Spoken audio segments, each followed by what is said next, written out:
Bismillahirrahmanirrahim. Alhamdulillah wassalatu wassalamu ala Rasulillah wa ala alihi wa man tabi'ahum bi ihsan ila yaumil. Baik, kita lanjutkan pembahasan kita dari kitab Bulughul Maram, masuk dalam bab yang baru, yaitu tentang nawaqidul wudu, yaitu pembatal wudu. Nawaqidul wudu yaitu pembatal wudu. Setelah beliau menjelaskan tentang cara wudu sampai pada doa selesai wudu dan dilanjutkan dengan masalah mengusap khuf atau sepatu yang masih dalam pembahasan wudu juga. Lalu selanjutnya beliau membahas tentang masalah pembatal wudu. Perlu diketahui bahwasanya pembatal wudu di sini ada dua macam, ada yang disepakati oleh para ulama dan ada yang diperselisihkan. Ada yang disepakati oleh para ulama dan ada yang diperselisihkan. Kita lihat langsung beberapa hadis ya, yang menjelaskan hal ini. Yang kita bahas sekarang adalah hadis nomor 67 tentang tidur yang tidak nyenyak itu tidak membatalkan wudu. Tidur yang tidak nyenyak itu tidak membatalkan wudu. Hadisnya dari Anas bin Malik radhiyallahu anhu, dia berkata bahwasanya kana ashabu Rasulullah sallallahu alaihi wasallam ala ahdihi yantaziruna al-isya hatta tahfiqa ru'usuhum. Yaitu para sahabat Rasulullah sallallahu alaihi wasallam di masa Nabi sallallahu alaihi wasallam. Jadi ini di masa Nabi sallallahu alaihi wasallam itu hidup. Mereka pernah menunggu sholat, yaitu sholat isya.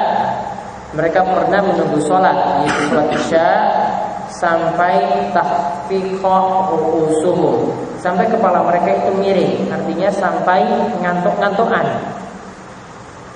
Karena sholat isya ketika itu dikerjakan, diakhirkan waktunya. Bukan kayak kita di awal malam ya, kalau awal malam yang nggak ngantuk, ini diakhirkan waktunya. Sampai mereka itu ngantuk ketika itu. Ngantuk ini kan belum tidur yang berat. Setelah dalam keadaan ngantuk seperti itu, kepalanya itu miring, maksudnya masih belum tidur sempurna, belum tidur yang sulit untuk dibangunkan ya. Itu baru ngantuk-ngantukan ketika itu, kepalanya miring berarti sudah mau tidur juga, tetapi ini belum nyenyak. Artinya kalau mau dibangunkan juga langsung bangun. Maka setelah mereka itu tidur, ya di sini tidurnya tidak nyenyak, summa yusalluna wa la yatawaddaun. Mereka kemudian langsung sholat tanpa berwudu terlebih dahulu. Langsung sholat tanpa berwudu lagi, mengulangi wudunya. Artinya di sini apa? Tidurnya tadi tidak membatalkan wudu. Hadis ini tidak dikeluarkan oleh Abu Daud, was-sahhahu Daruqutni, dan Imam Daruqutni itu mensahihkannya, wa asluhu fi Muslim. Hadis ini asalnya ada dalam Sahih Muslim. Di hadis yang telah lewat ya, ada hadis di masalah mengusap khuf. Ketika menjelaskan tentang ada setelahnya itu hadis Ali bin Abi Thalib, sebelumnya itu hadis Safwan bin Assal. Dalam hadis Safwan bin Assal itu dikatakan bahwasanya Rasulullah SAW itu memerintahkan sepatu itu tidak dicopot selama 3 hari 3 malam, ya, kecuali dalam keadaan junub. Akan tapi tidak dilepas jika seorang itu buang air besar atau kencing dan tidur.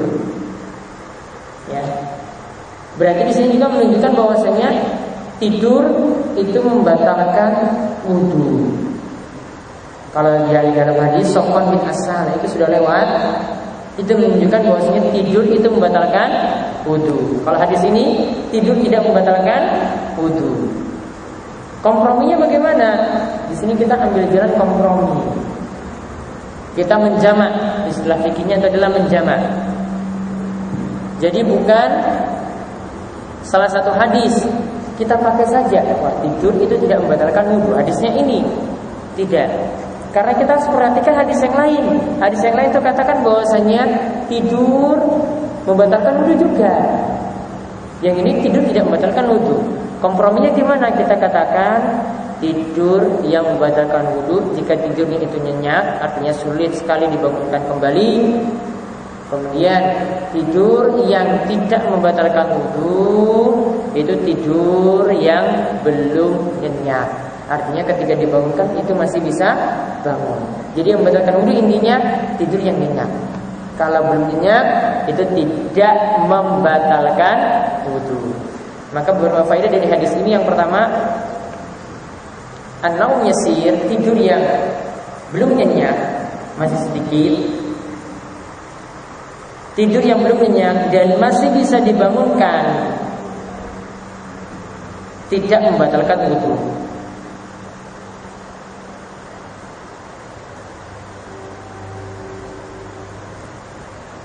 Tidak membatalkan wudu.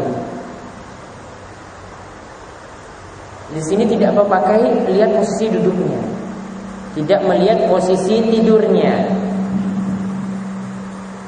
Ya, di sini tidak melihat posisi duduknya atau tidak melihat posisi duduk ataupun tidurnya, tidak melihat sama sekali.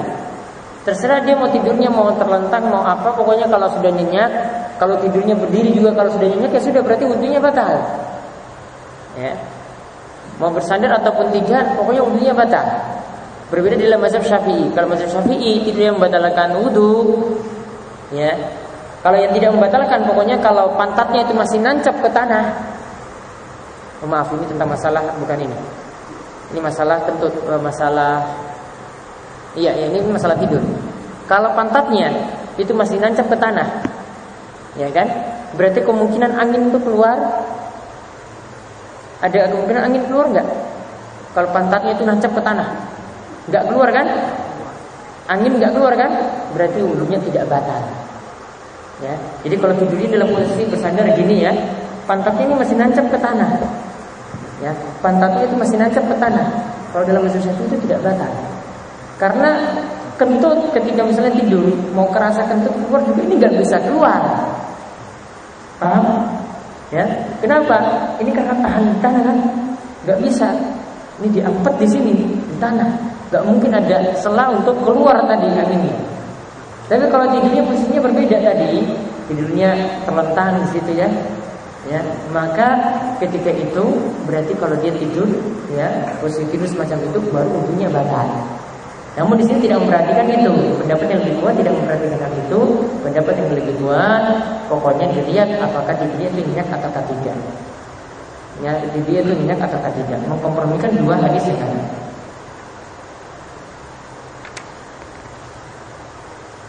Jadi faedah yang kedua, tidur yang membatalkan wudu tidak melihat pada posisi tidurnya. Tidur yang membatalkan wudu tidak melihat pada posisi tidurnya. Apakah duduk, apakah terlentang. Tetapi dilihat nyenyak ataukah tidak. Tapi dilihat nyenyak ataukah tidak. Kalau tidurnya itu nyenyak, berarti wudunya batal. Nyenyak itu mau dibangunkan itu sulit. Tapi kalau orangnya biasanya tidurnya pas Jumatan itu pas khotib itu ceramah di depan, ini tidurnya nyenyak atau enggak itu? Enggak ya kan? Karena baru dibangun langsung kaget bangun ya. Nah, itu enggak membatalkan wudu. Tapi kalau dia duduk seperti itu tidurnya juga enggak bisa dibangunkan, mau disiram dengan air itu baru bangun, nah itu berarti wudunya sudah batal. Karena tidurnya sudah nyenyak. Jadi standarnya nyenyak ataukah tidak.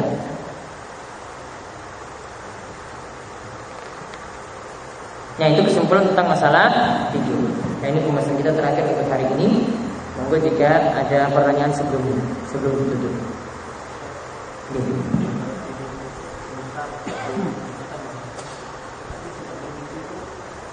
Nyenyak ataukah tidak? Ya. Ya pokoknya nyenyak ataukah tidak. Setiap orang itu punya tahu kondisinya nyenyak ataukah tidak.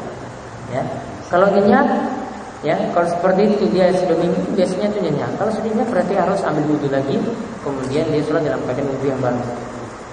Jadi standarnya nyenyak ataukah tidak. Ada yang lainnya? Nggih.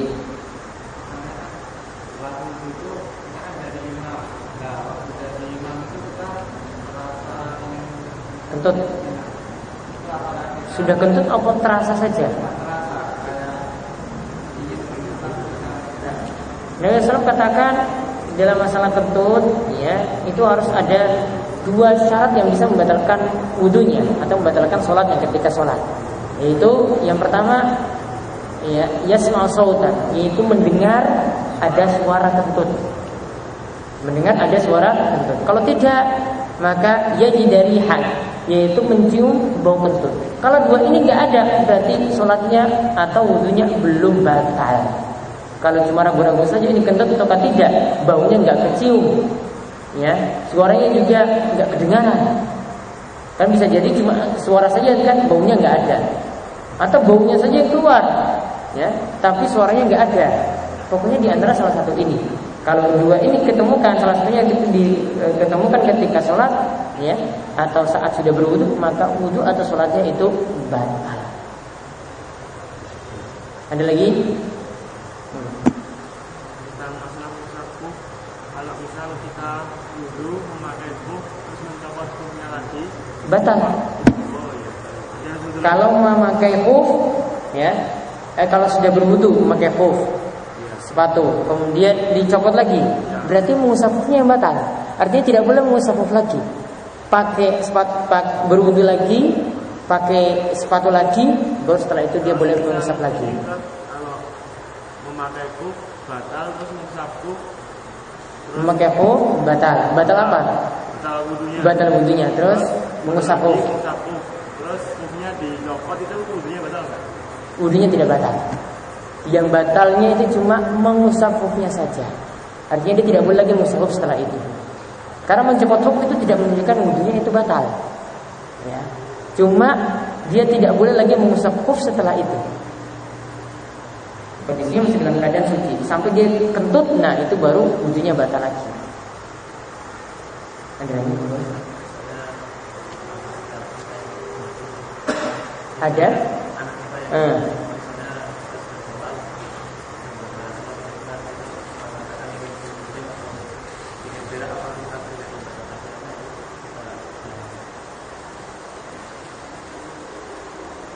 Kalau sholat wajib nggak boleh dibatalkan. Walau tubtilu a'malakum, Allah katakan janganlah kalian membatalkan amalan kalian. Tapi kalau sholat sunnah boleh dibatalkan dalam kondisi semacam itu, karena sholat sunnah itu pilihan. Ya, kalau sholat wajib tidak. Ya, sholat wajib harus dahulukan kepentingan Allah terlebih dahulu, baru kepentingan yang lain. Ya, kami katakan dalam ayat, ya alladzina amanu wa la tubtilu a'malakum, ya. Ya, dikatakan janganlah kalian membatalkan amalan-amalan kalian umum, ya. Dan di sini yang dimaksudkan adalah amalan yang wajib. Sama dengan puasa juga demikian. Kalau itu puasa wajib tidak bisa dibatalkan, ya. Kecuali kalau sunnah itu punya pilihan. Mau puasa sunnah mau dibatalkan monggo, sholat sunnah mau dibatalkan juga monggo. Tapi wajib enggak. Ada lagi? Kalau tentang melepas wudu, kalau sepatunya dilepas tapi pakai kaos kaki itu batal nggak? Diniatkan ketika mengusap itu yang diusap kufin apa kaos kakinya. Saat dulu ketika memakai kan, ini saya mau niatkan untuk kufin atau kaos kakinya, sepatunya atau kaos kakinya. Kalau cepat sepatu berarti kalau yang diniatkan itu kaos kakinya berarti nggak batal. Kaos kakinya masih terus boleh dipakai. Jadi ketika itu diniatkan itu apa? Ya.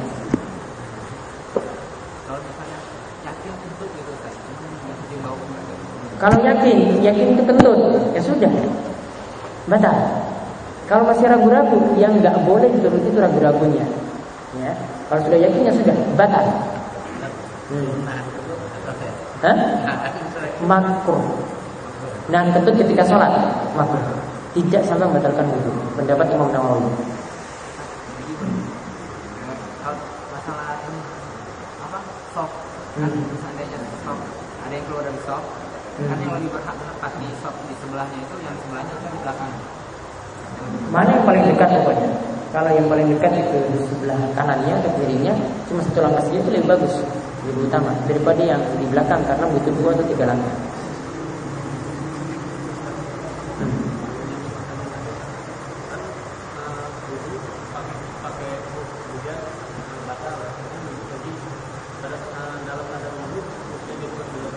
Ini sudah mengusap kaki jadi batal harus cuci kaki. Tapi setelah lepas dalam keadaan masih dulu, kemudian dimasuk lagi.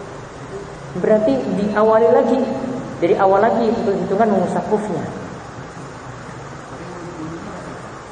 Wudunya tidak batal jika mencopot sepatu tadi.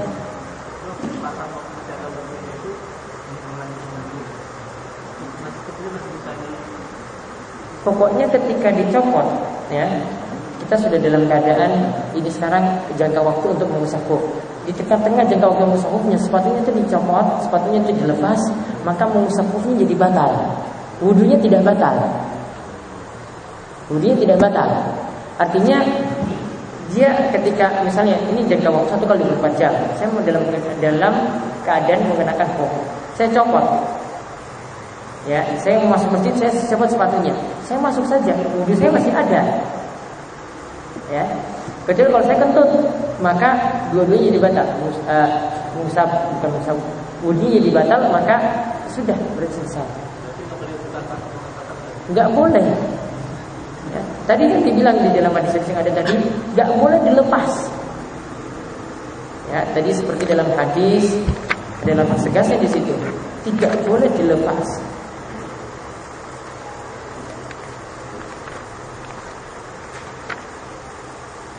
Itu lihat di hadis Umar mauquf dan hadis Anas marfu.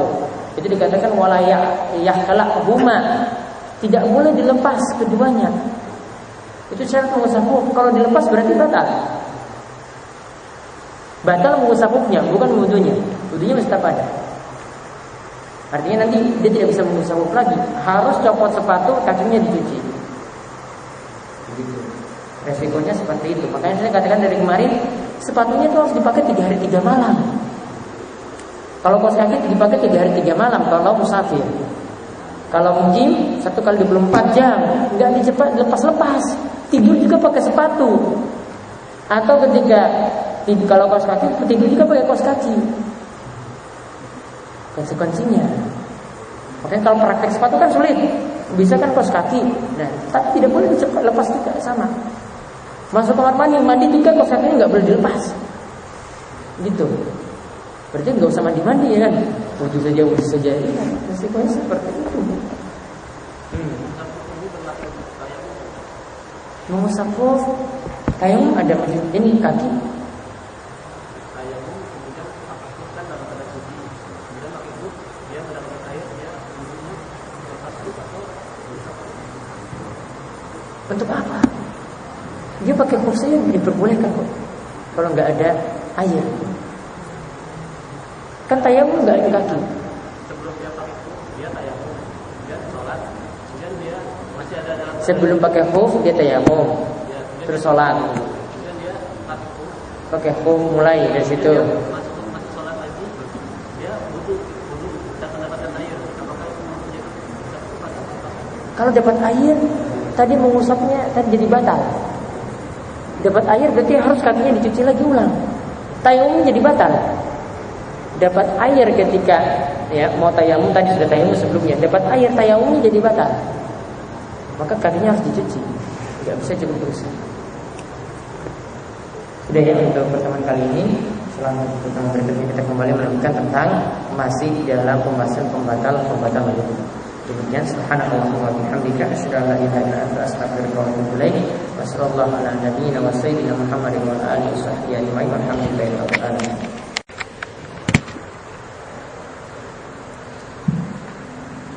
Bismillahirrahmanirrahim. Assalamualaikum warahmatullahi wabarakatuh. Alhamdulillahirabbil alamin, hamdan katsiran thayyiban mubarakan fi kama yuhibbu rabbuna wa yarda. Wa asyhadu an la ilaha illallah wahdahu la syarika lah wa asyhadu anna Muhammadan abduhu wa rasuluh. Allahumma shalli ala nabiyyina wa sayyidina Muhammadin wa ala alihi wa man tabi'ahum bi ihsan ila yaumiddin. Baik ikhwan fillah wa akhwati para jemaah sekalian yang mungkin selalu mendapatkan rahmat dan keberkahan dari Allah Subhanahu wa taala. Alhamdulillah pada kesempatan malam hari ini selepas salat maghrib kita kembali melanjutkan kajian rutin kitab Bulughul Maram. Kita masih dalam pembahasan kitab Thaharah, bersuci, dan masih membahas tentang masalah wudu. Sebelumnya kita telah membahas tentang masalah mengusap khuf dan yang semisal dengan itu. Lalu saat ini kita membahas tentang pembatal wudu. Saat ini kita membahas tentang masalah pembatal wudu. Pada pertemuan kemarin satu hadis sudah kita bahas tentang pembatal wudu, yaitu tentang masalah tidur. Itu hadis dari Anas bin Malik radhiyallahu anhu. Ia berkata bahwasanya sahabat Rasulullah SAW, yaitu di zaman Nabi, yaitu di masa Nabi SAW itu hidup, mereka itu pernah menunggu sholat, yaitu sholat isya, sampai kepala mereka itu ngantuk-ngantukan. Kepala mereka itu miring, terasa ngantuk. Kemudian dalam keadaan tidur seperti itu, artinya tidurnya itu enggak nyenyak. Yang dipahami dari hadis ini adalah tidurnya itu tidak nyenyak. Mereka kemudian summa yusalluna wa la yatawaddaun. Mereka tatkala dikumandangkannya iqamah, langsung bangkit untuk sholat tanpa berwudu. Mereka bangkit langsung untuk sholat tanpa berwudu. Nah, sedangkan hadis yang lainnya itu menerangkan bahwasanya tidur itu membatalkan wudu. Sedangkan hadis ini mengatakan bahwasanya tidur ini tidak membatalkan wudu. Maka sebagaimana penjelasan kemarin, cara memahami hadisnya adalah kita kompromikan. Yang termasuk pembatal wudu adalah tidur yang nyenyak, tidur yang sampai hilang ingatan, tidur yang sampai tidak tersadarkan diri, yang sulit untuk dibangunkan. Itu namanya tidur yang nyenyak. Itulah yang membatalkan wudu. Sedangkan apa yang dilakukan oleh para sahabat tadi, tidurnya adalah tidak sampai tidur nyenyak dan tidak membatalkan wudu mereka. Dan di sini juga menunjukkan bahwasanya keadaan tidurnya di sini tidak diperhatikan. Karena dalam beberapa riwayat juga para sahabat tidurnya ada yang berbaring, ada yang tidurnya itu duduk dan lainnya. Yang tidak diperhatikan cara tidurnya. Yang diperhatikan di sini nyenyak ataukah tidaknya. Misalnya seorang itu tidur sambil bersandar dan ketika itu sudah nyenyak, maka wudunya itu sudah batal. Nah, saat ini kita melihat pembahasan masih tentang pembatal wudu, yaitu menerangkan tentang darah istihadah. Menerangkan tentang darah istihadah, di mana darah istihadah di sini diterangkan termasuk pembatal wudu. Dan inilah maksud dari Ibnu Hajar membawakan hadis ini dalam pembahasan pembatal wudu. Yaitu hadisnya hadis nomor 68 dari sahabat Aisyah radhiyallahu anha. Dari sahabat Aisyah radhiyallahu anha, ia berkata, "Ja'at Fatimah binti Abi Hubaysh." Yaitu ketika itu Fatimah binti Abi Hubaysh, seorang sahabiyah, sahabat wanita, itu mendatangi Nabi sallallahu alaihi wasallam. Ja'a ila Nabi sallallahu alaihi wasallam. Dia itu ja'at ila Nabi sallallahu alaihi wasallam, datang menemui Nabi sallallahu alaihi wasallam. Dan ketika itu Fatimah mengatakan, "Ya Rasulullah, ini imra'atun ustahadhu fala athur." Wahai Rasulullah, aku adalah wanita yang mengalami istihadah dan belum suci. Aku ini adalah wanita yang mengalami istihadah, keluar darah istihadah dan belum suci. Darahnya bukan darah haid, tidak seperti datang bulan, tidak seperti menstruasi, tapi ini adalah darah istihadah. Fala athur, dan aku belum suci. Apa ada usholah, apakah aku meninggalkan sholat jika aku keluar darah seperti ini? Apakah aku meninggalkan sholat jika aku keluar darah seperti ini? Maka jawab Nabi SAW, la, tidak. Kamu tidak boleh meninggalkan sholat. Artinya sholat tetap kamu lakukan. Ini beda dengan darah haid. Kalau darah haid itu meninggalkan sholat, kalau ini enggak. Inna madzalika irkun walaysa bihaidin. Darah tersebut cuma adalah karena urat yang luka, bukan darah rahim yang keluar seperti darah haid. Ini berbeda dengan darah haid. Ini cuma urat yang luka. Walaysa bihaidin, dan itu bukan darah haid. Fa iza aqbalat haidatuki fada as-shalah. Jika tiba nanti waktu haidmu, ya, kalau ini kan belum haid, ini masih darah istihadah. Kalau tiba nanti waktu haidmu, maka tinggalkanlah sholat. Wa iza adbarat faksili angkit dama summa sholli.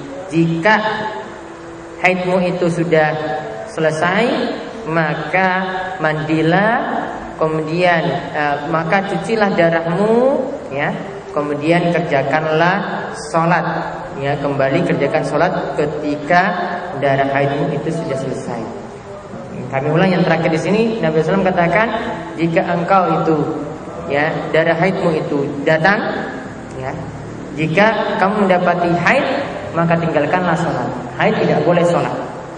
Kemudian jika engkau telah selesai dari haid, maka cucilah darahmu, faksili angkit dama, maka cucilah darahmu, summa sholli, setelah itu kerjakanlah sholat.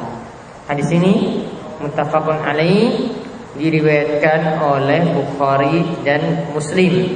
Namun dalam lafaz Bukhari itu terdapat perkataan summa tawaddu'i likulli sholatin. Kemudian berwudulah untuk setiap kali sholat. Kemudian berwudulah untuk setiap kali sholat. Wa syara Muslimun ila annahu hadzafa amdan. Dan Imam Muslim itu mengisyaratkan bahwasanya beliau menghapus lafaz ini dengan sengaja. Ya, lafaz di sini beliau Imam Muslim itu menghapusnya dengan sengaja. Maka di sini perhatikan ada istilah darah istihadah. Perlu diperhatikan, ini juga laki-laki ini penting mengetahuinya karena ini bisa jadi pelajaran untuk keluarganya, kerabatnya, ya, ibunya ataupun adiknya, ya, ataupun nanti kalau sudah berkeluarga dengan istrinya. Maka harus mengetahui tentang masalah darah ini. Darah pada wanita yang dikenai hukum itu ada 3. Darah pada wanita yang dikenai hukum itu ada 3. Yang pertama, darah haid. Ya, darah pada wanita yang dikenai hukum itu ada 3. Yang pertama, darah haid.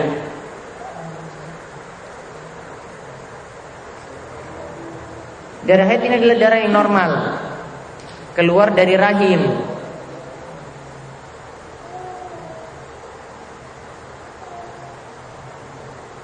Warnanya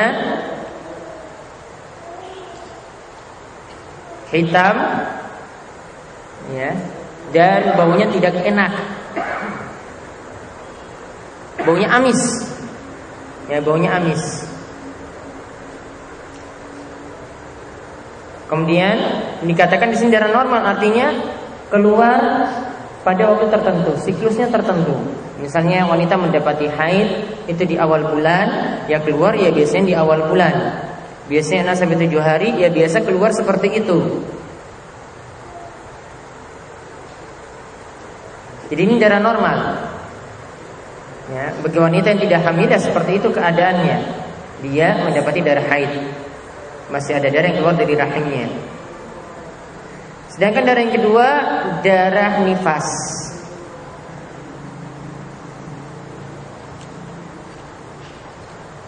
Darah nifas adalah darah yang keluar ketika dan sesudah melahirkan.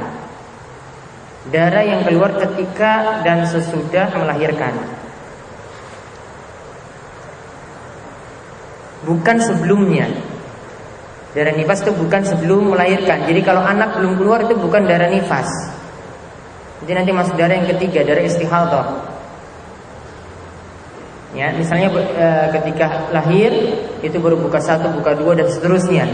Kalau ada darah yang keluar itu bukan darah nifas. Ini pendapat jumhur atau mayoritas ulama. Karena namanya nifas ya disebut nifas karena nifas itu artinya wiladah, kelahiran. Makanya ada kaitannya dengan lahir. Jadi darah tersebut itu keluar ketika atau sesudah melahirkan. Nah, biasanya kalau darah nifas ini masanya adalah waktu keluar dari nifas itu adalah 40 hari. Kalau lebih dari 40 hari, hitungannya adalah darah istihadah. Kalau lebih dari 40 hari, hitungannya darah istihadah. Dua darah yang pertama ini, darah haid dan darah nifas tidak boleh sholat, tidak boleh puasa, tidak boleh menyentuh Al-Quran, tidak boleh disetubui suami. Jadi ada pantangan-pantangan, larangan-larangan. Darah haid dan darah nifas tidak boleh sholat, tidak boleh puasa, tidak boleh menyentuh Al-Quran, tidak boleh disetubui suami.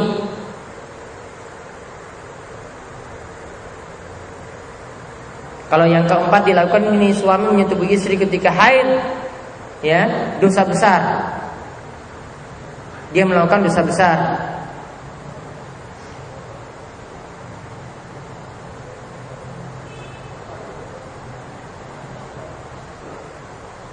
Kemudian darah yang ketiga, darah istihadah.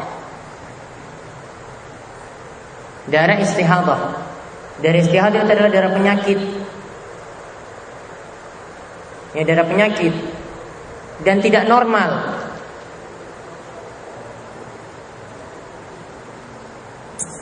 Dan tidak normal. Ketika keluar darah istihadah, masih wajib sholat, masih wajib puasa, boleh menyentuh Al-Quran, dan boleh disetubui oleh suami selama tidak membahayakan. Ini darah istihadah. Ini yang kita bahas. Nanti jadi pembatal wudhu atau tidak? Nah, ini yang nanti dibahas. Darahnya untuk pembatal wudhu atau tidak? Jadi ini perlu diingat, 3 darah ini sekali lagi, ya, 3 darah ini, 3 darah pada wanita yang dikenai hukum. Yang pertama adalah darah haid, darah normal, ya, dan ini menyebabkan tetap sholat, tetap puasa, tidak boleh sholat, tidak boleh puasa, tidak boleh disetubui suami, dan tidak boleh menyentuh Al-Quran. Kemudian darah nifas, hukumnya sama seperti darah haid. Ya, selama 40 hari itu dia tidak boleh sholat, tidak boleh puasa, tidak boleh disetubui suami, dan tidak boleh menyentuh Al-Quran. Kemudian yang terakhir ini darah istihadah, darah kotor, darah penyakit. Ya, ketika darah istihadah yang keluarnya berbeda, makanya perlu tahu kapan istrinya itu darahnya itu keluarin darah apa. Ya, harus bisa jelaskan hukumnya. Oh, ini kalau darah istihadah ya kamu harus tetap sholat, kamu harus tetap puasa. Kalau seandainya suami sendiri tidak tahu, ya, istri juga mungkin di sini masih awam, nggak tahu masalah ini, ya sudah, istri meninggalkan sholat dengan sengaja. Padahal ketika itu masih wajib sholat. Misalnya kondisi ini bisa diperhatikan ketika wanita itu mengalami keguguran.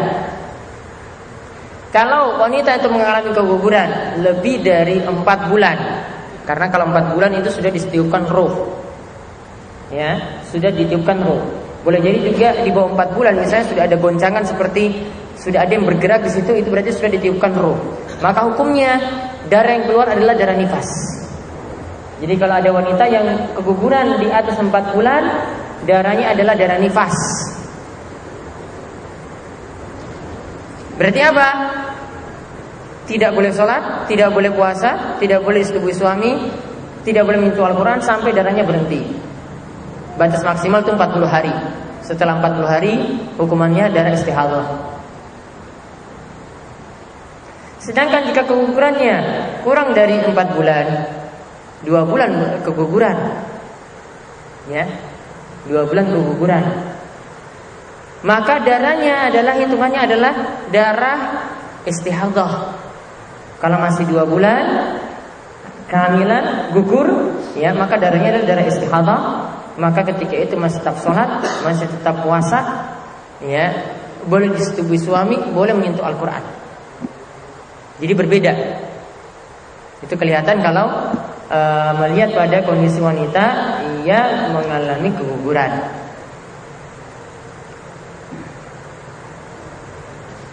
Kemudian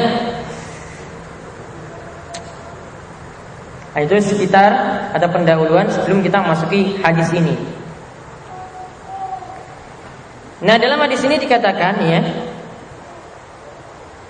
Ja'at Fatimah bintu Abi Hubaysh ila Nabi sallallahu alaihi wasallam. Ketika itu Fatimah, ini bukan Fatimah anak Nabi sallallahu alaihi wasallam, tapi bintu Abi Hubaysh. itu datang kepada Nabi SAW. Maka faedah pertama yang bisa kita ambil, para sahabat wanita tidak punya rasa malu untuk menanyakan masalah agama. Para sahabat wanita itu tidak malu untuk menanyakan masalah agama kepada Nabi Shallallahu Alaihi Wasallam. Kalian tanyakan di sini masalah darah. Ini Nabi SAW sendiri tidak pernah mengalaminya. Nabi SAW sendiri tidak pernah melihatnya. Tapi tanya pada Nabi SAW supaya dijelaskan hukum. Apa sih nanti kalau keluar darah ini, bagaimana hukumnya? Jadi nggak malu-malu untuk bertanya.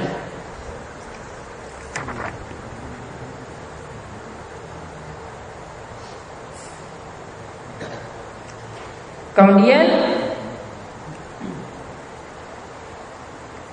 ditanya pada Nabi SAW, Fatimah ini bertanya kepada Nabi SAW, wahai Rasulullah, sesungguhnya aku ini adalah wanita yang sedang mengalami istihadah dan belum suci, artinya darahnya itu belum berhenti, keluar terus, ya. Lalu tanyakan apakah aku meninggalkan salat? Karena pemahamannya, ya, kalau misalnya darah itu keluar, kalau ini seandainya darah haid, maka salat harus ditinggalkan. Sebagaimana nanti lanjutan dalam hadis ini dikatakan, tidak, itu hanyalah darah urat, itu darah luka. Itu bukanlah darah haid. Jika haidmu itu datang, barulah engkau meninggalkan sholat. Berarti faedah kedua yang bisa kita ambil, jika datang darah haid, maka sholat wanita harus ditinggalkan. Jika datang darah haid, sholat wanita itu harus ditinggalkan. Apakah nanti perlu diganti sholatnya ketika meninggalkan sholat selama masa haid tadi? Jawabannya tidak. Karena ada dalam hadis Aisyah ketika ditanya, seorang wanita itu menanyakan kepada Aisyah radhiyallahu anha, kenapa kok kalau kalian itu datang haid, kalian itu meninggalkan puasa dan sholat, tetapi puasa itu diqadha, disahur, ya, sedangkan sholat tidak. Ya, kemudian Aisyah kemudian membantah wanita tersebut, apakah engkau itu haruriyah? Apakah engkau itu wanita khawarij? Kemudian dia cuma menjawab, tidak, aku cuma bertanya. Lalu Aisyah mengatakan bahwasanya demikian diperintahkan oleh Nabi SAW. Kalau kami mendapati haid, kami meninggalkan sholat dan puasa, tapi puasa itu harus diganti, sholatnya tidak diganti. Haid selama seminggu. Maka selama seminggu tadi itu, ya, dia meninggalkan sholat dan sholatnya itu tidak diganti atau tidak diqadha.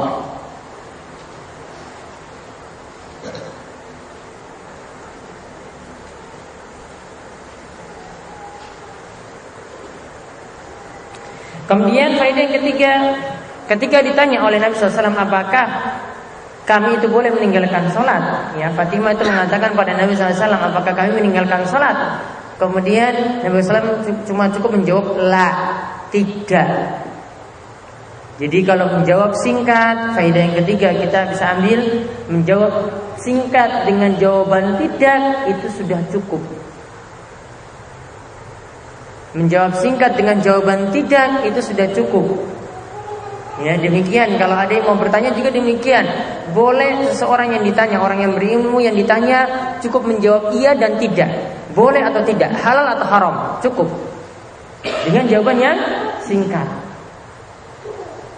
Apalagi, ya, itu tanya lewat SMS.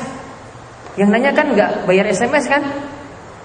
Maksudnya yang ditanya itu kan dia nggak ganti SMS-nya atau? Maka kalau jawab singkat ya jangan protes. Kamu nggak bayar SMS-ku kok saya balas. Ya, jangan protes. Apalagi dilihat waktu yang singkat, ya biasanya cuma jawab iya tidak. Itu sudah cukup. Ya, dan harus juga mengetahui keadaan orang yang sedang ditanya. Ya, ketika ada yang ustadz yang sedang ditanya atau ulama yang sedang ditanya, harus tahu juga kondisi mereka. Ya, ini keadaannya bagaimana? Enggak mungkin jawab suruh SMS, suruh pakai dalil. Gimana suruh pakai dalil? Cuma SMS. Minta dalil. Uang balas SMS saya kamu juga enggak ganti SMS, minta dalil lagi. Dalilnya lengkap. Ya gimana ini di depan HP, bukan depan kita. Bukan ngomong langsung, beda kondisinya. Itu kalau datang ke rumah, tanya dalil ya monggo, dikasih tahu ini dalilnya di sini di kitab ini. Ada. Kondisi orang itu berbeda-beda. Apalagi cuma jawab lewat HP. Ya, ngetiknya itu juga lama. Ngetik tidak saja itu butuh waktu. Ngetik iya saja itu butuh waktu. Kecuali kalau ngomong iya terus HP-nya langsung ketik iya. HP smartphone misalnya. Kalau HP-nya lawas, untuk lempar anjing aja bisa. Susah, harus diperhatikan. Kemudian faedah yang berikutnya lagi, yang keempat. Di sini Nabi SAW itu menyebutkan alasan, ya, kenapa darah ini keluar kok tetap harus sholat. Nabi SAW itu jawab, innama dzalika irqun. Darah ini adalah darah luka atau urat, bukan yang keluar dari rahim seperti darah haid. Maka di sini Nabi SAW faedah yang keempat memberikan jawaban dengan memberikan alasan. Nabi SAW itu memberikan jawaban dengan memberikan alasan. Kenapa demikian? Ya, kenapa mesti begitu? Ini diberikan alasan. Apa hikmahnya? Kok ini perlakuannya berbeda? Darah istihadah itu keluar tetap sholat. Kalau darah haid keluar, ya tidak sholat, meninggalkan sholat.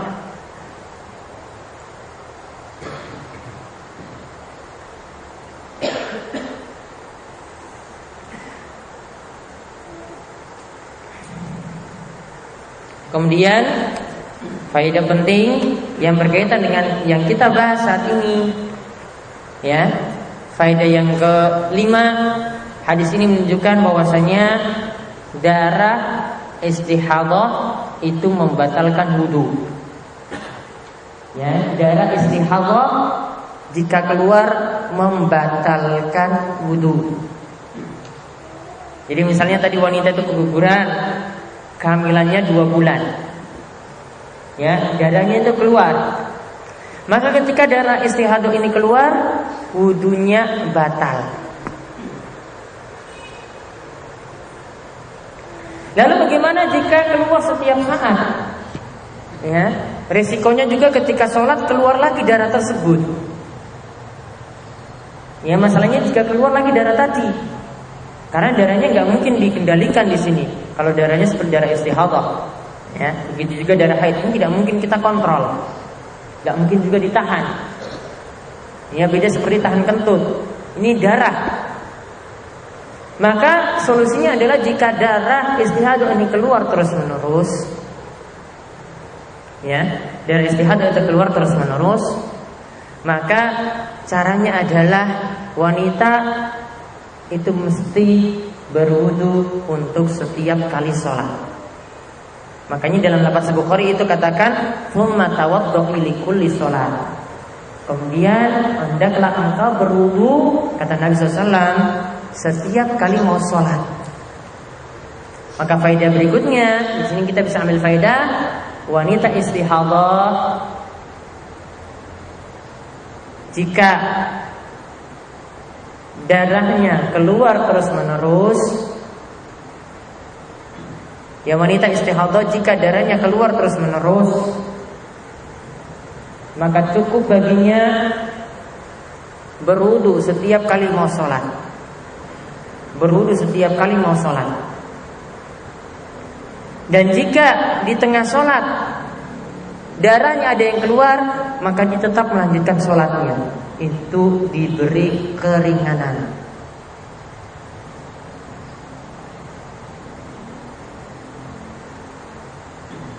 Itu diberi keringanan wanita istihadah seperti ini, wanita yang mengalami istihadah seperti itu. Maka setiap kali misalnya subuh dia mau sholat, ya, ketika itu darahnya masih mengalir, maka dia bersihkan darahnya, ya, kemudian dia berwudu ketika itu, lalu dia melaksanakan sholat. Nanti kalau zuhur, walaupun tadi di sini wudunya itu dianggap masih ada, ya, wudunya masih ada, antara sholat gitu juga masih ada, tetap dia harus berwudu. Zuhur berwudu lagi, mau sholat asar berwudu lagi, maghrib juga demikian, dia berwudu lagi. Setiap kali sholat dia itu berwudu. Begitu juga setiap kali dia mau melaksanakan sholat sunnah, misalkan dia mau melaksanakan sholat duha, maka ketika dia melaksanakan salat duha pertama kali, maka dia itu berwudu. Ya, dia itu berwudu ketika itu. Darah yang keluar di tengah-tengah dia sholat itu dimaafkan.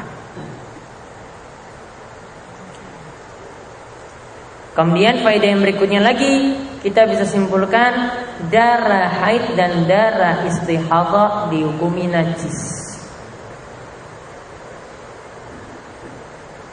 Darah haid dan darah istihadhah dihukumi najis. Karena dalam hadis tadi dikatakan, jika engkau telah rampung dari haidmu, maka cucilah darahmu. Diperintahkan cuci berarti itu najis. Diperintahkan mencuci berarti itu najis. Maka darah haid itu najis, darah istihadhah juga najis. Namun perlakuannya itu berbeda. Kalau darah istihadhah itu keluar tetap sholat, dan setiap kali mau sholat itu nanti berwudu. Kalau darah haid tidak boleh sholat sama sekali. Dari pembahasan ini juga, ini berlaku untuk orang yang punya penyakit, misalnya keluar kencing terus menerus. Ini penyakit. Ya, setiap sudah wudu terasa kencing lagi keluar, yakin kencing keluar. Tengah sholat kencing lagi keluar. Kalau ini penyakit, maka perlakuannya sama seperti wanita yang mengalami istihadhah. Setiap kali mau sholat dia berwudu. Nanti kalau ada kencing yang keluar di tengah-tengah sholat itu dimaafkan. Kalau penyakit, kalau itu was-was, ya was-was cuma ya saya kira ini ada kencing yang keluar. Kalau cuma kira mungkin, ya maka ini tidak boleh diperhatikan. Karena dalam Islam itu punya kaidah. Nabi SAW telah memberikan kaidah al-yaqinu la yazulu bisyak. Yang yakin tidak bisa dikalahkan dengan yang ragu-ragu. Yakin saya ini nggak keluar, tapi ada was-was, ada kira-kira ini, aduh ini kayaknya ada yang kerasa keluar. Baru kerasa nggak yakin, maka jangan diperhatikan. Nabi SAW tadi katakan apa? Al-yakinu la yazulu bisyak. Yang yakin tidak bisa dikalahkan dengan yang ragu-ragu. Sampai datang yakin lagi baru bisa kalahkan yang yakin. Kalau masih ragu-ragu, masih kira-kira, masih mungkin, ini belum bisa diperhatikan sampai yakin.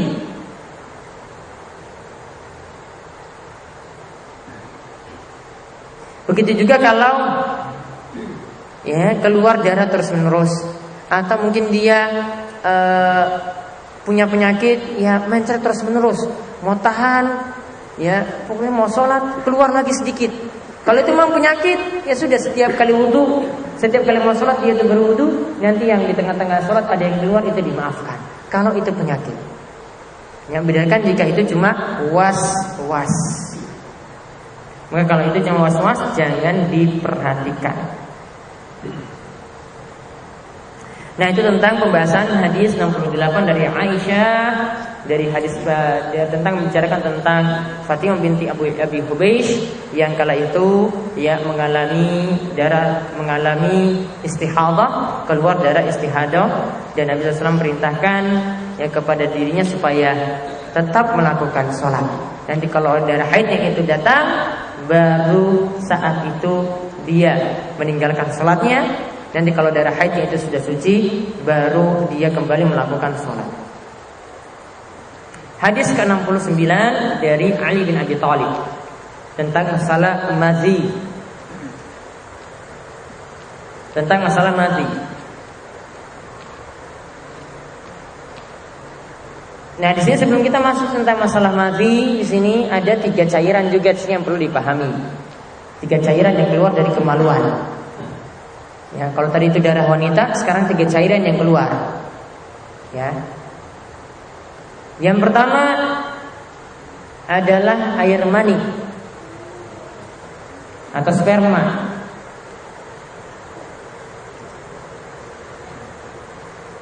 Air ini warnanya putih, agak tebal, kemudian baunya, ya para ulama itu katakan, mereka misalkan air mani itu baunya seperti tepung, ya, atau telur.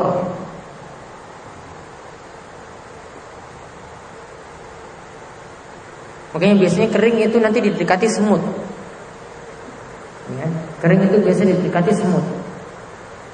Kemudian Hukumnya kalau air mani, pendapat yang kuat, termasuk ini jadi pendapat dalam mazhab Syafi'i, air mani itu suci. Air mani itu suci, tetapi jika keluar harus mandi wajib, mandi junub atau mandi besar. Kalau keluar harus mandi wajib. Terserah keluarnya dalam keadaan sadar, ya, misalnya melakukan onani, atau keluar itu dalam keadaan mimpi, atau karena hubungan suami istri, ya, keluar mani tadi, maka wajib mandi. Kemudian cairan yang kedua disebut mazi, yang kita bahas. Mazi itu tidak setebal mani, ya. Kemudian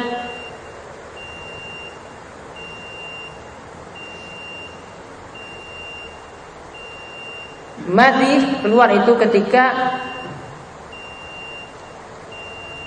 ya, kalau mani tadi saya tambahkan lagi, keluar air mani itu dengan terasa lezat atau dengan syahwat. Sedangkan kalau mazi ini cairannya tidak setebal mani, kemudian keluarnya tidak terasa nikmat seperti mani, hukumnya mazi itu najis dan cukup berwudu, tidak perlu mandi, cukup berwudu, dan kemaluannya nanti dibersihkan, nanti akan dijelaskan di sini. Insyaallah cairan yang ketiga kita nanti akan bahas setelah sholat isya. Sallallahu alaihi Muhammadin wa ala alihi wasallam ajma'in. Alhamdulillahirabbil alamin.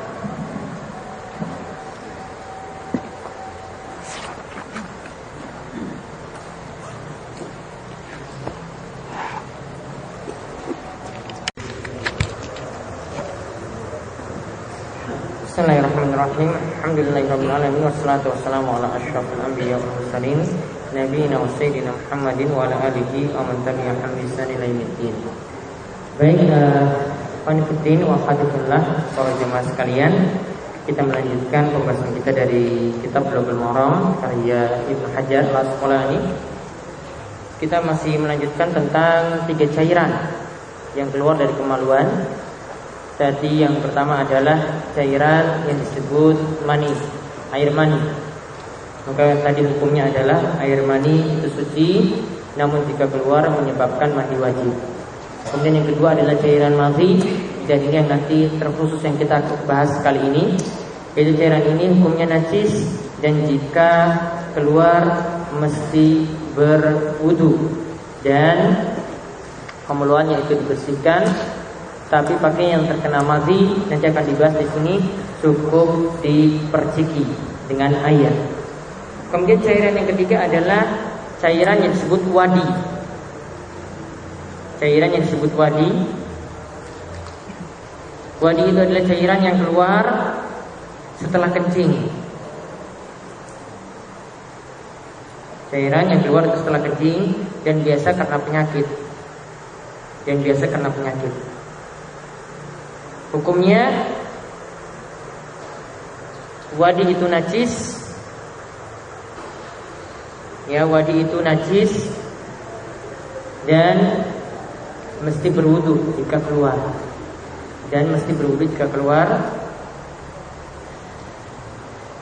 dan perlakuannya sama dengan mazi. Dalam hadis ini, yaitu hadis 69, kita bahas tentang hadis tentang mazi, yaitu dari sahabat Ali bin Abi Thalib radhiyallahu anhu. Ya, sahabat Ali bin Abi Thalib radhiyallahu anhu yang menantu Rasulullah sallallahu alaihi wasallam, beliau itu berkata, "Kuntu rajulan mazza'an." Aku ini adalah laki-laki yang biasa keluar mazi. Jadi cairan ini keluar terus. Ya, ketika buka pakaiannya keluar cairan ini. Nah, Ali ini punya penyakit seperti ini, artinya sering kali keluar mazi.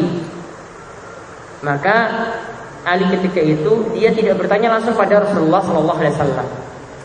Ya, karena di sini aturannya kalau ini masalah pribadi seperti ini, ya, masalah pribadi seperti ini, apalagi ini ada kaitannya dengan istrinya, ya, yaitu dengan Fatimah, karena madhi itu biasanya keluar ketika pendahuluan sebelum hubungan intim. Madhi itu biasanya keluar ketika pendahuluan sebelum hubungan intim. Karena ada ini kaitannya dengan urusan pribadi seperti ini, maka Ali tidak mau menanyakan langsung kepada Rasulullah Sallallahu Alaihi Wasallam, tapi dia memerintahkan kepada Miqdad bin Al-Aswad. Maka dalam hadis ini disebutkan fa'amartu al-Miqdad bin Al-Aswad ayas al-Nabiyya Sallallahu Alaihi Wasallam. Aku perintahkan kepada Miqdad bin Al-Aswad supaya bertanya pada Nabi Sallallahu Alaihi Wasallam. Kalau dia tanya, ini masih ada hubungannya dengan Nabi, karena ini kaitannya dengan Fatimah, putri Nabi. Jadi jangan tanya langsung. Ya, urusan ranjang seperti ini jangan tanya langsung pada Nabi SAW, lewat perantaraan orang lain.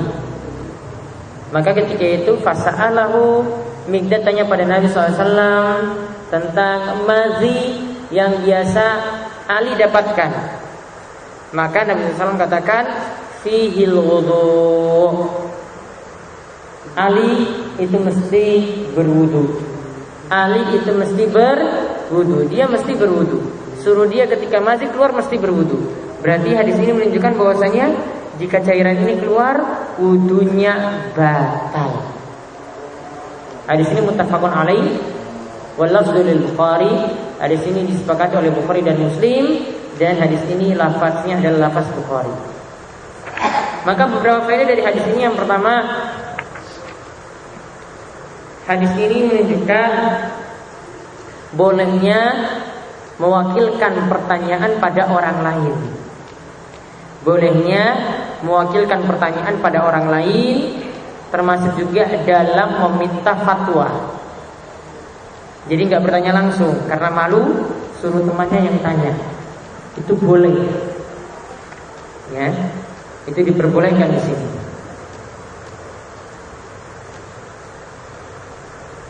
Kemudian faedah yang kedua, hadis ini menunjukkan diterimanya berita dari satu orang dalam masalah ilmiah, yaitu menerima periwayatan dari Nabi SAW. Boleh periwayatannya dari satu orang, karena dari sini Ali itu dapat berita dari Miqdad. Miqdad itu tanya pada Nabi, gak ada orang lain. Maka jika dalam masalah fikih, dalam masalah hukum di sini boleh berlaku satu orang, maka dalam masalah yang lainnya juga berlaku demikian. Dalam masalah akidah, jika ada berita dari satu orang, ya, maka beritanya tadi kalau yang meriwayatkannya itu adalah, yang menceritakannya itu adalah orang yang siqah, yang terpercaya, maka beritanya diterima. Maka faedah yang kedua di sini, ya, kita dapat ambil pelajaran diterimanya berita dari satu orang dalam masalah ilmiah, dalam akidah, ya, dalam masalah hukum dan yang lainnya. Maka tidak benar sebagian kelompok Islam yang mengatakan bahwasanya dalam masalah akidah itu harus dari berita yang mutawatir, berita dari banyak orang. Maka ada hadis-hadis tentang masalah kubur, siksa kubur itu ditolak gara-gara tidak mutawatir, tidak diriwayatkan oleh banyak orang. Ada perkara-perkara tentang hari kiamat juga demikian, tidak diriwayatkan dari banyak orang sehingga ditolak. Ini pemahaman keliru. Nabi SAW tidak pernah mengatakan seperti itu, ya. Dan juga para sahabat juga tidak mempraktikkan seperti itu. Yang ada di tengah-tengah mereka berita walaupun dari satu orang sekalipun beritanya diterima, ya, meskipun itu tentang masalah akidah. Karena dalam masalah hadis itu nanti dilihat lagi yang meriwayatkannya di sini, ya, sahih atau tidak, periwayatnya itu siqah atau tidak, terpercaya atau tidak, masih diseleksi. Kalau sahih ya sudah hadisnya itu diterima. Dan pembahasan sahih di sini ini di luar dari hadis yang mutawatir, hadis yang diriwayatkan dari banyak orang, ya. Pembahasan sahih ataupun dhaif sahih hadisnya itu valid ataukah tidak, ini kalau dalam pembahasan hadis yang tidak mencapai derajat mutawatir. Tapi kalau hadisnya itu mutawatir, diriwayatkan banyak orang, maka sudah pasti sahih. Nah, sedangkan banyak hadis itu tidak seperti itu, tidak banyak yang mutawatir. Ya, tidak banyak yang diriwayatkan banyak orang. Ada yang cuma 1 orang, ada yang cuma 2 orang yang dengar dari Nabi SAW, ada yang cuma 3 orang, dan ada yang sedikit, dan ada yang banyak. Kemudian yang ketiga, hadis ini menunjukkan bahwasanya mazi. Faedah yang ketiga kita bisa ambil, yaitu mazi membatalkan wudu. Karena Nabi SAW perintahkan iksil zakaraka wa tawadda. Dalam hadis ini tidak dikatakan demikian, ya, tapi dalam riwayat lain ini ada tambahan tegas, cucilah kemaluanmu dan berwudulah. Kalau dalam hadis ini cuma disebutkan fihil wudu. Jika mazi itu keluar, maka hendaklah engkau berwudu. Maka hadis ini menunjukkan bahwasanya mazi itu membatalkan wudu. Kemudian faedah yang keempat, jika mazi keluar, maka wajib membersihkan kemaluan, ya, seluruh kemaluan.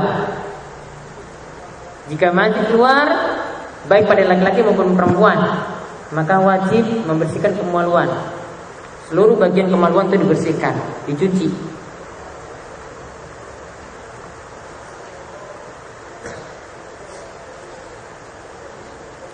Kemudian yang kelima, menghilangkan najisnya mazi harus dengan air. Menghilangkan najisnya mazi harus dengan air. Tidak cukup dengan batu ataupun yang lainnya.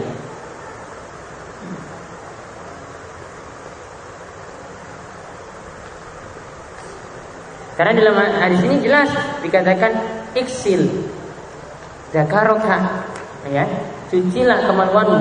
Tidak dalam riwayat ini, tapi dalam riwayat yang lainnya dikatakan cucilah kemaluan. Berarti kemaluannya itu harus dibersihkan karena situ ada mazi di situ. Dibersihkannya dengan apa? Dengan air. Tidak dikatakan boleh diganti dengan batu ataupun yang lainnya. Faedah yang berikutnya lagi disebutkan dalam riwayat yang lain bahwasanya pakaian yang terkena mazi itu cukup diperciki, tidak harus dicuci. Jadi pakaiannya cukup diperciki, artinya airnya itu diambil kemudian diperciki seperti itu. Tidak harus dicuci. Kalau dicuci itu lebih bagus, tapi kalau misalnya cuma diperciki, maka itu sudah dianggap pakaiannya tadi suci. Dan ini menunjukkan bahwasanya mazi, cara pembersihan mazi yang terkena pakaian itu adalah najis yang ringan, najis mukhaffafa, najis yang ringan. Karena najis itu ada yang berat, mughallazah, ada yang mukhaffafa yang ringan, ada yang mutawassithah. Mutawassithah itu pokoknya yang selain najis yang berat dan najis yang ringan. Kalau najis yang berat itu najis pada air liur anjing, karena disuruh cuci 7 kali. Tapi kalau najis yang ringan seperti ini, mazi, begitu juga air kencing bayi laki-laki yang hanya mengkonsumsi ASI, belum mengkonsumsi makanan. Nah, selain itu mutawassithah, yaitu najis yang lainnya. Maka cara pembersihannya pokoknya benda najisnya tadi itu hilang, kencingnya itu hilang, ya, kotoran manusianya itu hilang dan seterusnya. Itu sudah mencukupi. Kemudian hadis terakhir yang kita bahas kali ini yaitu tentang menyentuh wanita membatalkan wudu atau tidak. Menyentuh wanita itu membatalkan wudu atau tidak. Yaitu hadisnya hadis nomor 70 dari Aisyah radhiyallahu anha. Ia mengatakan bahwasanya Nabi sallallahu alaihi wasallam qabbala ba'dha nisa'ihi tsumma kharaja ila shalah wa lam yatawadda. Nabi SAW itu pernah mencium. Mencium itu bukan hanya sekedar menyentuh,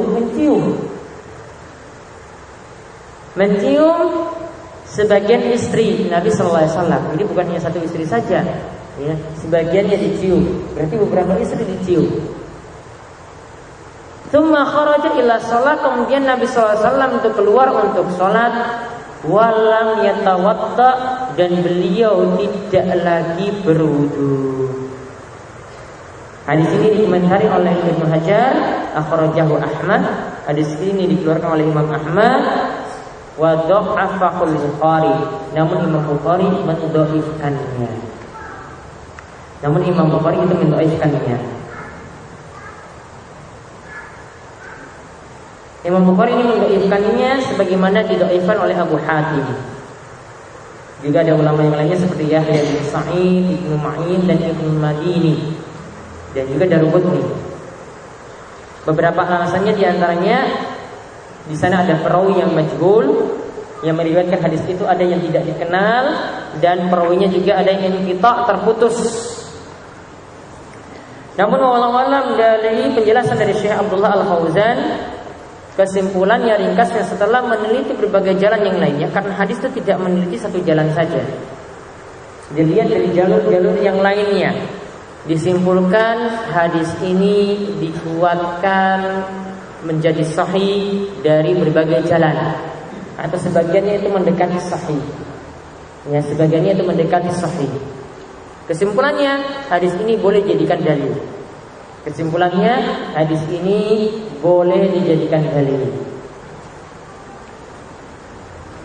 Maka mengenai masalah menyentuh wanita, apakah membatalkan wudhu ataukah tidak, para ulama berselisih pendapat. Pendapat pertama berdalil dengan hadis semacam ini. Nabi SAW itu pernah mencium sebagian istrinya, ya, lalu keluar pergi ke masjid, lam yatawadda, tidak lagi berwudu. Maka seperti yang dipilih oleh Imam Abu Hanifah, Imam Ahmad, juga ini menjadi pendapat Ibnu Abbas, dan dikuatkan oleh Syekhul Islam Ibnu Taimiyah dan Syekh Abdul Aziz bin Baz. Menyentuh wanita tidak membatalkan wudu sama sekali. Hadis ini sudah sangat jelas sekali menunjukkannya. Tidak bisa kita pahami di sini barangkali Nabi SAW itu menyentuhnya ada penghalang ketika itu. Kalau namanya mencium, ya mencium, nggak mungkin dikatakan situ ada penghalang, ada yang membatasi. Mungkin ada kain di situ. Karena di sini tidak dikatakan ada kain, ada penghalang. Ya, itu namanya mencium, ya mencium langsung, menyentuh langsung. Dan di sini tidak dikatakan dengan syahwat ataukah tidak. Karena namanya mencium, ya pasti ada syahwat, kadang juga tidak ada syahwat. Pendapat yang lain, ya, mengatakan bahwasanya menyentuh wanita itu membatalkan wudu secara mutlak, terserah mau dengan syahwat ataukah tidak. Ini pendapat dari Imam Syafi'i dan sebagian pendapat dari Imam Ahmad. Karena berdalil dengan firman Allah Subhanahu wa taala tentang masalah wudu, di mana ketika wudu itu batal, yaitu disebutkan aulamastumun nisa, dan ketika menyentuh perempuan. Imam Syafi'i dan yang berpendapat seperti itu berpendapat bahwasanya ayat ini aulamastumun nisa dimaknakan menyentuh perempuan. Namun nanti penafsiran seperti ini berbeda dengan penafsiran ulama yang lebih pakar, yaitu Ibnu Abbas. Ibnu Abbas tidak tafsirkan lamastumun nisa itu dengan menyentuh, tetapi dengan jima, bersetubuh. Jadi kalau batal itu kalau bersetubuh, kalau menyentuh itu tidak batal. Sedangkan pendapat yang ketiga dirinci, kalau dengan syahwat wudunya batal, menyentuh wanita dengan syahwat wudunya batal. Kalau menyentuhnya tidak dengan syahwat wudunya tidak batal. Pendapat yang lebih kuat dari tiga pendapat tadi, ya, yang bersesuaian dengan dalil, ya, bersesuaian dengan tafsir Al-Quran yang sahih dari Ibnu Abbas, juga didukung dengan hadis ini dan riwayat-riwayat yang lainnya, menyentuh wanita tidak membatalkan wudu. Pendapat yang lebih kuat, menyentuh wanita tidak membatalkan wudu. Di antara alasannya hadis Aisyah yang kita bahas di sini. Hadis ini menunjukkan sudah sangat jelas bahwasanya Nabi SAW itu mencium istrinya. Kemudian yang kedua, Hukum asalnya itu wudhu tidak batal. Sampai ada dalil yang tegas, tidak ada satupun dalil yang tegas dalam masalah ini. Maka kembali ke hukum asal, wudhu itu tidak batal. Dan alasan yang ketiga, alasannya sangat kuat sekali. Mencium atau menyentuh wanita itu juga sudah ada di masa Nabi Shallallahu Alaihi Wasallam dan para sahabat. Seandainya hal ini membatalkan wudhu, maka tentu akan dijelaskan dalam hadis yang tegas wudhu itu batal gara-gara menyentuh wanita. Namun hal ini tidak dijelaskan oleh para sahabat. Padahal ini terjadi di rumah, nanti para sahabat itu menyentuh istrinya. Namun tidak ada satupun yang meriwayatkan hal ini. Maka simpulannya dari hadis ini, yang pendapat yang lebih tepat adalah menyentuh wanita tidak membatalkan wudhu. Namun masalah yang lain nanti di luar itu, kalau menyentuh wanita non mahram yang bukan mahramnya tetap tidak dibolehkan. Sekarang yang kita bahas ini adalah menyentuhnya membatalkan wudhu ataukah tidak. Bukan masalah boleh ataukah tidak, haram ataukah tidak, itu masalah yang lain. Kalau menyentuh wanita non mahram, ya, maka wudhunya tidak batal tapi berdosa. Ya. Tapi kalau itu istri ataupun yang mahramnya, tidak ada masalah menyentuhnya dan wudhunya tidaklah batal. Hadisnya sangat tegas menunjukkan bahwasanya wudhu tidak batal. Nah, demikian yang kita bahas pada kesempatan kali ini. Monggo jika ada 1-2 pertanyaan.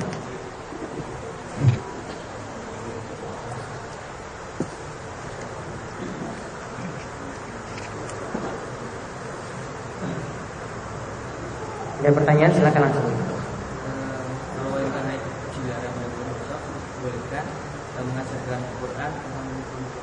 Baik. Bolehkah wanita haid yang mengajarkan Al-Quran? Tadi karena sudah disinggung, wanita haid itu tidak boleh menyentuh Al-Quran. Karena Nabi SAW itu mengatakan, la yamassul Quran illa tahir, tidak boleh menyentuh Al-Quran kecuali orang yang suci. Tidak boleh menyentuh Al-Quran kecuali orang yang suci, baik suci dari hadas besar maupun hadas kecil. Jadi wanita haid tidak boleh menyentuh Al-Quran. Orang yang dalam keadaan junub tidak boleh menyentuh Al-Quran. Orang yang dalam keadaan berhadas kecil setelah kentut atau buang air kecil belum berwudu juga tidak boleh menyentuh Al-Quran. Maka yang boleh menyentuh boleh membaca tapi tidak boleh menyentuh. Maka di sini para ulama memberikan solusi untuk wanita haid yang ingin mengajarkan Al-Quran atau ingin menghafalkan Al-Quran, dia boleh melakukannya dengan cara menggunakan pembatas penghalang seperti kaos tangan. Karena kalau menggunakan kaos tangan yang menyentuh langsung itu bukan kulitnya tetapi kaos tangannya. Jadi solusinya boleh menggunakan kaos tangan ataupun kain yang menjadi penghalang antara kulitnya dengan mushaf secara langsung. Solusi lainnya bisa memakai Al-Quran terjemahan. Karena Al-Quran terjemahan itu bukan mushaf. Karena di dalam Al-Quran terjemahan bahasa Indonesianya itu lebih banyak daripada bahasa Al-Qurannya, sehingga itu tidak lagi disebut mushaf seperti yang dalam hadis tadi. Ya, sehingga Al-Quran terjemahan itu masih boleh disentuh dalam keadaan berhadas. Makanya dahulu para ulama itu hitung dalam tafsir jalan lain itu termasuk mushaf ataukah tidak. Ternyata mereka hitung kalimat tafsirnya itu masih lebih banyak daripada bahasa Al-Qurannya, daripada bahasa Al-Qurannya, daripada kalamullahnya. Maka mereka katakan bahwasanya masih boleh menyentuh tafsir Jalalain, ya, padahal itu kitab tafsir dalam keadaan berhadas. Jika seorang wanita masa haidnya tidak teratur dan tidak biasa atau jarang flek, ketika tidak flek, apakah wanita tersebut boleh sholat atau terhitung sebagai darah haid karena setelahnya diikuti dengan darah haid? Baik, kalau masih keluar flek seperti itu dan itu bukan darah haid, maka dihukumi darah tersebut masih darah istihadah. Nanti ketika darah haidnya itu keluar, baru dia meninggalkan sholat. Ketika darah haidnya itu keluar, baru dia itu meninggalkan sholat. Jadi fleknya masih darah kotor atau darah istihadah. Ada lagi? Yang belum. Madi untuk celananya, kemaluannya tetap dicuci. Tidak, karena diberi keringanan. Karena madi itu biasa, apalagi pada pemuda itu biasa keluar cairan seperti itu. Jadi diberi keringanan untuk pakaiannya cukup dipercik. Tetapi kalau untuk kemaluannya tetap dicuci. Ada lagi?